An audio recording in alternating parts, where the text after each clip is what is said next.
మార్చి 7 పునీత పర్ఫెత్తువా మరియు పునీత ఫెలిసిటీ గార్ల పండుగ. పర్ఫెత్తువా అంటే నిత్య, శాశ్వత అని అర్థం. ఫెలిసిటీ లేక ఫెలిసితా అంటే ఆనందం అని అర్థం.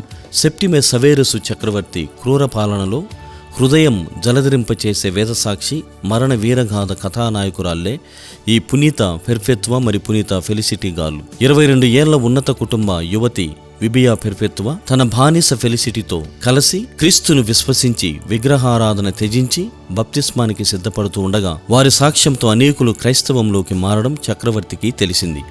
చెరసాలలోని చీకటి, వేడి, సైనికుల కఠినత మధ్య బిడ్డపై ఆందోళనలో ఉన్న పెర్ఫెత్తువా ప్రార్థన అనంతరం బంగారు నిచ్చెన ద్వారా స్వర్గద్వారానికి చేరి కాపరి స్వాగతించిన దృశ్యం చూసి తన విశ్వాసాన్ని మరింత దృఢపరుచుకుంది. గర్భవతిగా ఉన్న ఫెలిసిటీ ముందుగానే ప్రసవించిన తరువాత శిక్ష అమలులో పెర్ఫెత్తువా ఫెలిసిటీని అడవి మృగాల మధ్యకు విడిచిన పులులు, సింహాలు వారికి ఏ హాని చేయక నిలిచిపోయాయి. జైలులో ఈ పుణ్యస్త్రీల ఆదర్శం పరిశీలించిన జైలు అధికారి మారుమనసు పొంది తాను కూడా క్రీస్తును నమ్ముచున్నట్లు బప్తిస్మం పొందబోతున్నట్లు ప్రకటించారు. ఇంతలో కసాయి తలారులు వచ్చి ఆ పుణ్యస్త్రీలను తమ కత్తులకు బలి చేసి ప్రాణాలు తీశారు. రక్త సాక్ష్యంతో క్రీస్తు ప్రేమ శాశ్వతమని ప్రకటించిన విశ్వాస వీరనారులు వీరు.